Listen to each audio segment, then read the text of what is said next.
Hi, I'm Paul, the gin guy, and today we have a guest from Japan, and its name is Komasa Ichigo gin.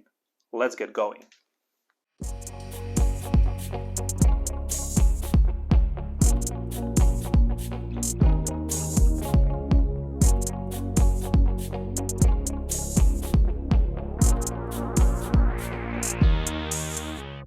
Generally speaking, Japanese gins and whiskies for that matter are really taking off right now, and they are gaining a very strong momentum with a lot of distilleries and a lot of new companies offering their craft gins to the world market.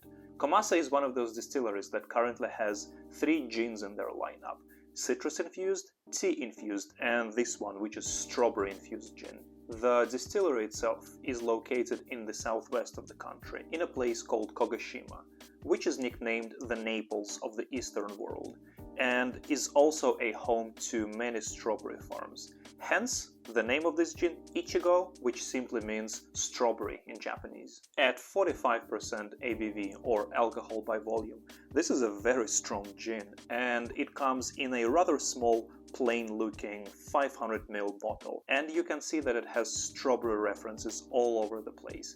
If you look closer though, the images do look very photoshopped into the pink background. The labels are printed on thick, good quality paper, and generally speaking, this bottle can be recycled for an alternative use after you finish the gin. When I was looking for the botanicals for this gin, there is not much information out there, but from what I've gathered, it has obviously strawberries, then raspberries and blueberries, basil, which I found really interesting because it's not very often that you see basil as one of the botanicals in the gin, juniper berries, rosemary, ginger, and coriander. In theory, this gin should be berry forward, but I guess we'll find out when we open the bottle and taste it.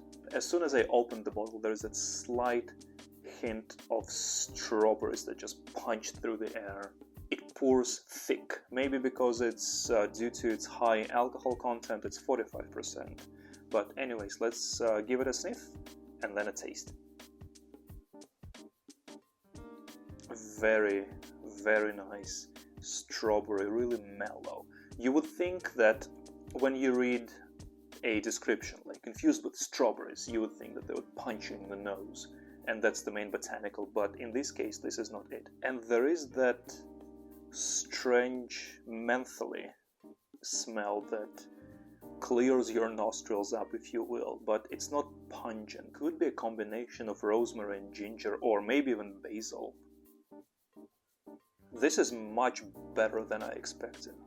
I was expecting an ethanol punch, but this is not what it is. Definitely strawberries, but not overpowering, just like in the case of the smell. Blueberries, and the other botanicals, they're very balanced here. Juniper I cannot taste it at all. I know it's there, I know they put it there, but I guess the amounts were so negligible, it doesn't really punch through the flavor profile. Soda is up next, and just like all the time, ice cube in, 60 ml of gin, some Chang soda water. And if you check the official website of the distillery, you can see that this gin they actually recommend it to drink with the soda water. It's one of the few gins where the manufacturers don't push for a well-known gin and tonic combination.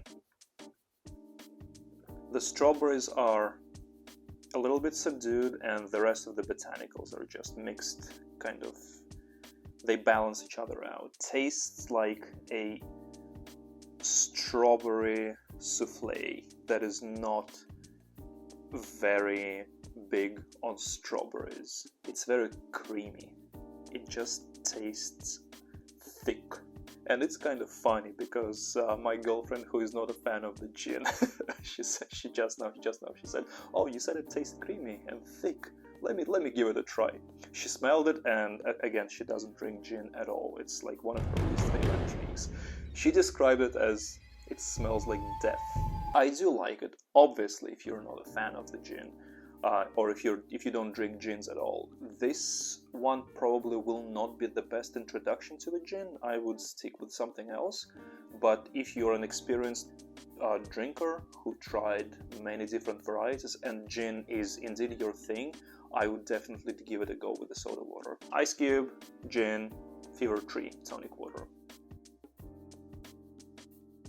The bitterness of tonic just killed off pretty much all the botanicals. There is still that, the strawberry is still there, I'm not gonna lie, but the other botanicals are gone.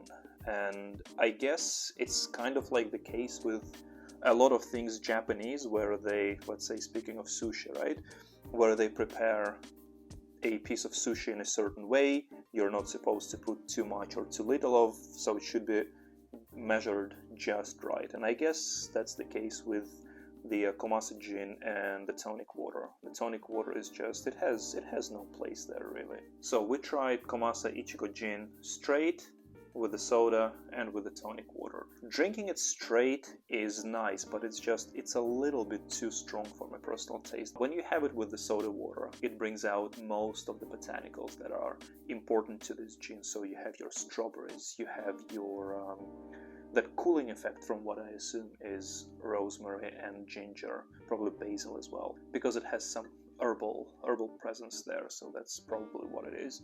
But yes, my preference is definitely the soda water.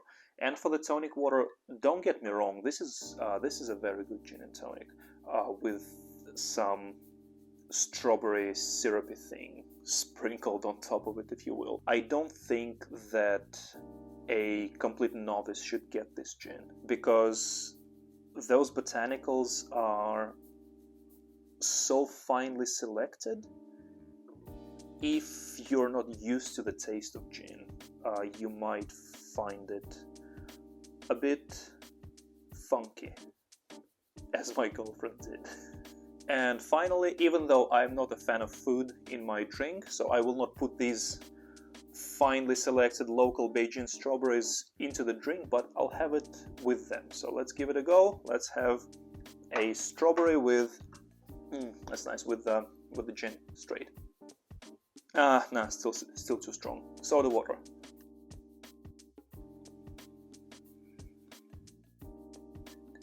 Yes. Tonic. Now I just have strawberries separate. So, a perfect drink. Gin and soda water, and a bowl of strawberries. There you have it. This has been a Gin Guy. Please subscribe to the channel for more gin goodness, and goodbye.